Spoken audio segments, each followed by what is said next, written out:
真没想到，龙爷真的可以出来。保外就医还不是真正的自由，低调一点，不要闹事。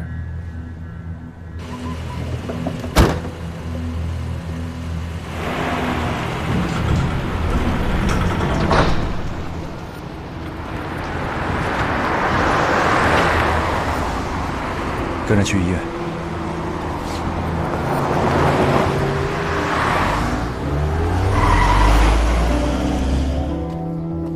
于保外就医期间，不得有违法违纪的行为，不得擅离或者更换指定的医院，不得从事与医疗明显无关的活动。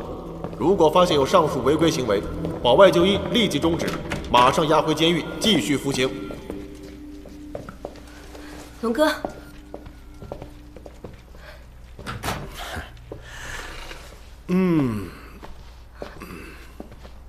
你怎么会这样？吓到你了。他们盯得太紧，戏演得太差，过不了关的。原来只有我一个人不知道，小烈，你一定知道了。知不知道不重要，重要的是，老爸可以出来吗？小烈，这段时间辛苦你了，医院那边都跟他沟通，我不方便出去。爸，你放心吧，你好好休息，养好身体就好了。来，以前的龙爷回来了。怎么可能像以前一样？就算骗得了别人，也骗不了自己。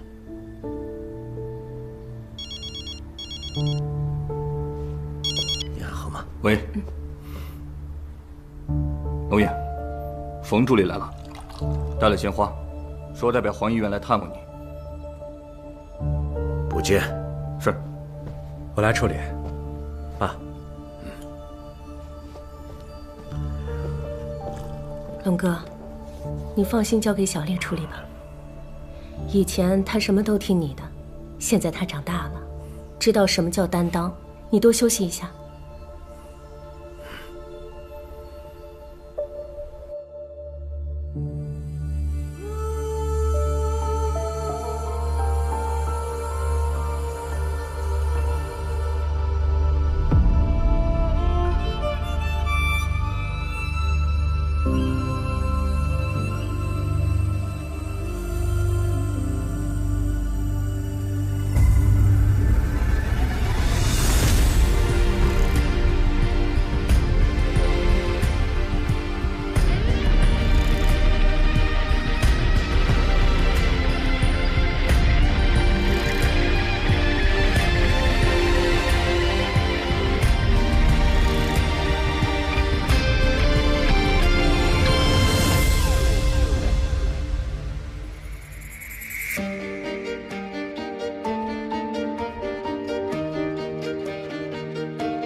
你真的很准时啊，每天1点1刻都来这里喝咖啡。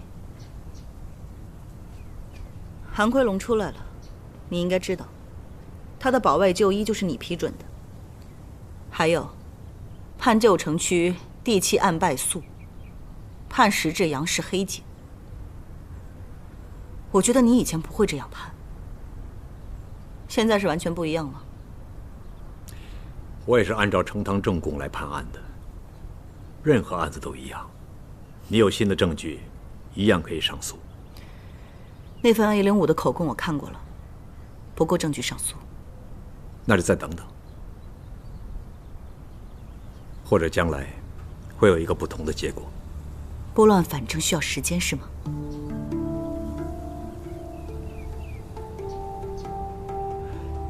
我要走了。我也要走了，我要回去查一下，为什么杀石志阳的凶手会承认杀韩刚？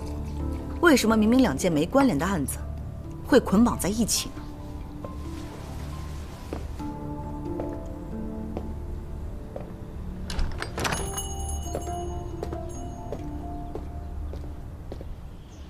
官司输了，是一件非常遗憾的事，但是我们也要接受卖地这个事实。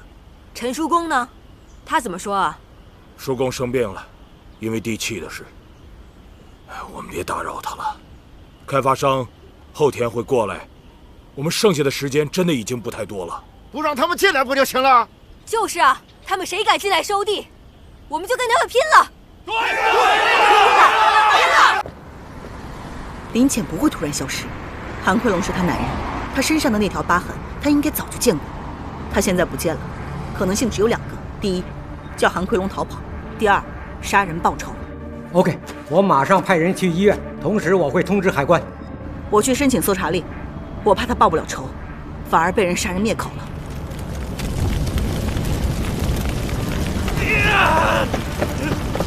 喂，你干什么？受不了了呀！现在进去指挥搜索呀！还在里面，脸上要我们用性命做担保，不可以让龙爷出事的。我知道，你冷静一点，听我说。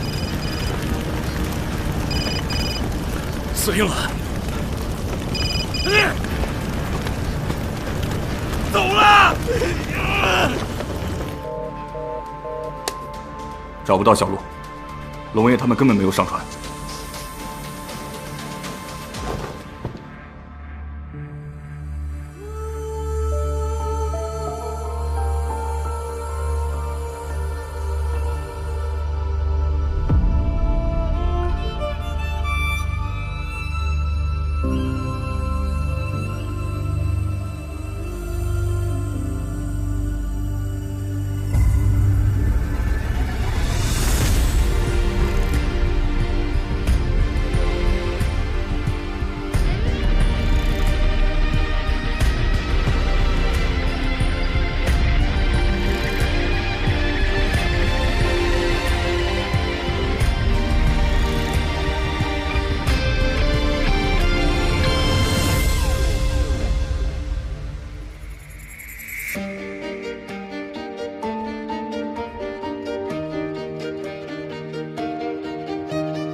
钱法官，哎，唐督察，我需要申请进韩奎龙家的搜查令。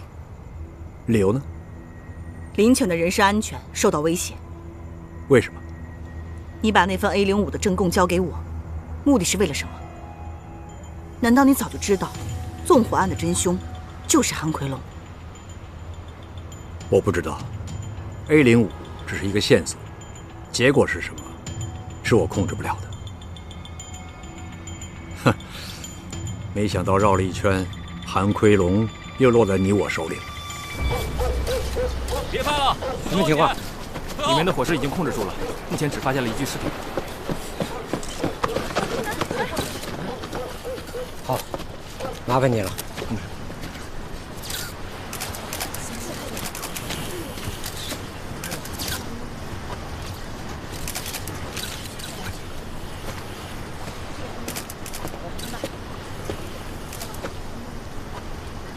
那个死者是谁啊？死者是你老爸韩奎龙。麦等，怎么样？发现一具男性的烧焦尸体，确认了是韩奎龙，没发现林潜，伙计还在搜证。不可能！哎，你不能进去！出去！出去！我很冷静，我很冷静，我只是看清楚是手办而已。不能进去！不让进去！出去！烈士，不要啊！放开我！放开我！爸！烈士，烈士，别进去！烈士，冷静点！老爸，烈士，冷静点！把他带出去！冷静点！放开我！烈士，听着！烈士，烈士。韩奎龙从医院潜逃，违反了保外就医的条例，需要你跟我们回去接受问话。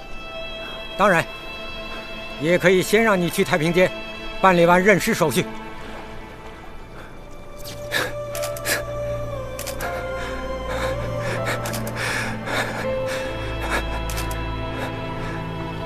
里面还有没有其他尸体？屋里面只有一具男性尸体。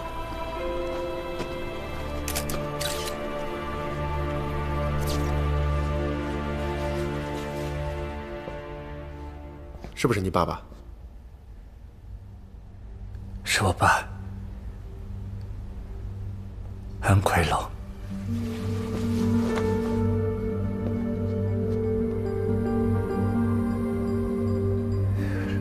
把车准备好，接爸回家。知道。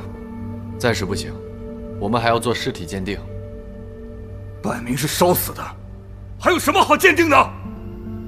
这是我们警方的正常程序，不是针对你们任何人。还有韩先生，我们之后会邀请你回警署协助调查。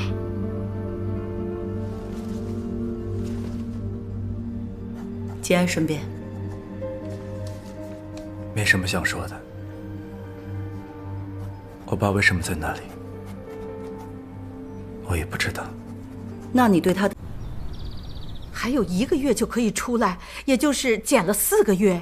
是。哎呀，真是太好了。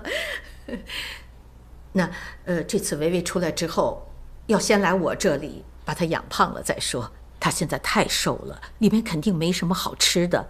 年轻人一定要趁现在调理好，不然以后可就麻烦了。这些以后再说。我是认真的。维维出来之后啊，我不想让他跟着你。我觉得你最近真的变了很多啊！你以前不是这样的，不知道发生了什么事。这半年来，你判的那几个大案子，真的很恐怖。例如石志阳的案子，大家都看得出证人有问题，你却不质疑，就直接判刑了啊！虽然你后来又推翻了，如果你当时清醒一点，又何必后来道歉呢？还有地契案，最近闹得满城风雨啊，又说绝食，又差点闹出人命。虽然那张地契可能是不合法的，但是法律维护的不仅是条文，人情公理也是必须存在的。那么你认为能不能利用人情公理赢得上诉的机会？当然可以。那就交给你了。交给我？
伤者现在在 ICU， 破伤风杆菌已经感染了内脏，情况非常危险。都怪那些无良地产商，他凭什么封我的路？凭什么立围板？这个不是你伤人的理由。我没有，我只是想拆掉围板。你当时拿着一根很尖而且有铁锈的凶器，随时会取人性命。是常贵塞给我的。是吗？我随手拿的，在他家里拿的。魏大哥，我们去拆围板，又不是要杀人，我们这叫对抗强权，对抗无良地产商。闭嘴吧！那么多废话。徐大牛说，当时他本来站在后面，突然被人推到前面，所以才误伤了对方。当时那么混乱，我也被人推了呀，麦蛋。那么混乱的情况下，你还能分辨出哪一根够尖可以伤人，哪一根就不可以？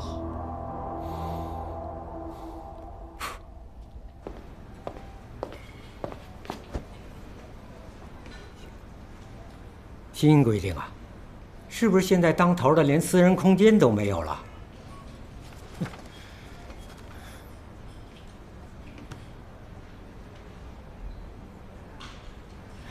算我怕了你，说吧。还有什么好说的？那个坏人呢，可以大摇大摆地走出警署；这个蠢人呢，不仅替人背黑锅，还要被立案起诉啊。戚长贵被放了？当然放了，证据不足嘛，不然怎么办啊？难道不放？不管怎么样，现在事实就是真的有人的身体受到了严重伤害嘛。你是个警察，那就要执法了。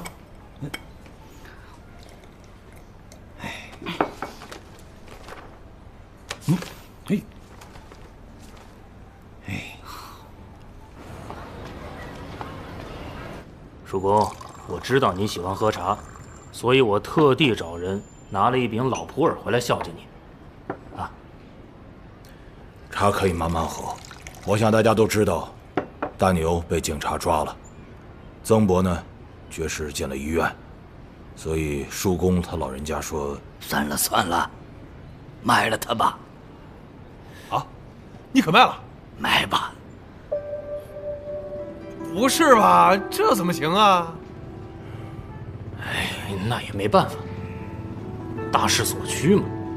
旧城区可以重新发展，长远来说也是件好事。那常荣，你就代表大家去谈，最重要的就是要以屋换屋，赔偿拆迁的钱1毛钱都不能少。这件事谈得成的话，常荣，你就是我们旧城区的大功臣啊！我终于找到他的破绽。其实一直以来，他是在利用人的惯性记忆。谢谢你啊，飞叔。妹子，昨天客人太多，我忙晕了，少给你2块钱，我现在补给你啊。没关系，是少了2块钱，不过不是昨天，是前天。哎，是吗？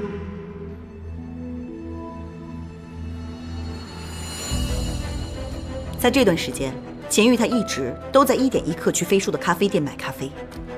久而久之，在飞叔的脑海里面也形成了这种惯性记忆。所以1、2天，就算秦玉没有去或者迟到，其实飞叔他根本不记得那么清楚。后来，秦玉他就故意留下戒指，用来误导飞叔的记忆，让飞叔以为帮他找到戒指的那一天，其实秦玉他是来过的。那枚戒指根本就是秦玉他之前已经留下，用来伪造他的不在场证据。的确有道理，但也只是间接证据，不够证据抓他。现在他的不在场证据已经不成立，再加上神父之前的模拟拼图，还有医院拍到他的监控录像，是可能不足以控告他，但是已经足够立案，请他回来喝咖啡。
知道你没胃口，喝点粥。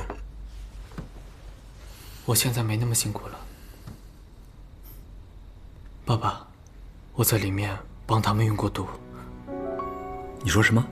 马山宝的表弟，我不帮他，他会被人打死。我已经害死他哥哥了。儿子，有些事情过去了，就让它过去，我们要向前看。他们会放过我们吗？我需要他们放过吗？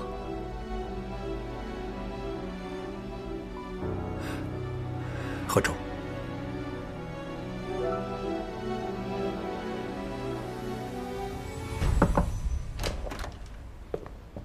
为了兴建西区老人院，未来我们将会……怎么样？有回复吗？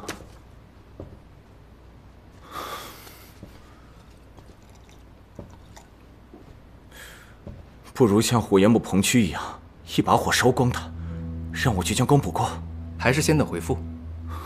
等了几天都没有回复。有了决定，他们会通知我们的。对了，有2位善款嘉宾想跟你拍张合影。没时间应酬他们，等差不多开始再说。我先出去了。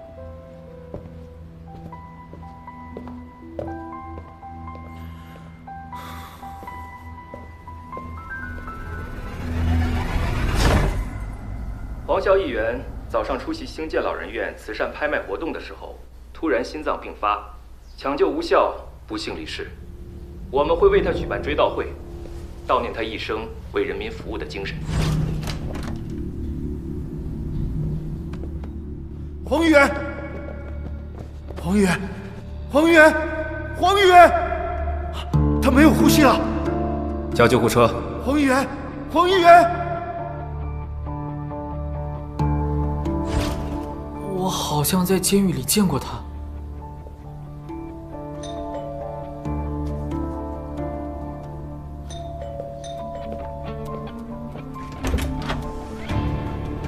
早啊，戚法官，今天是假期，你应该不用开庭。那就麻烦你跟我们回去，协助调查韩刚的命案。你们找我协助调查，我也和你们分析一下逻辑。首先，不管飞叔他记不记得，就算案发那一刻我不在他店里，也不代表我在案发现场。第二，那幅拼图只看到一双眼睛，像不像我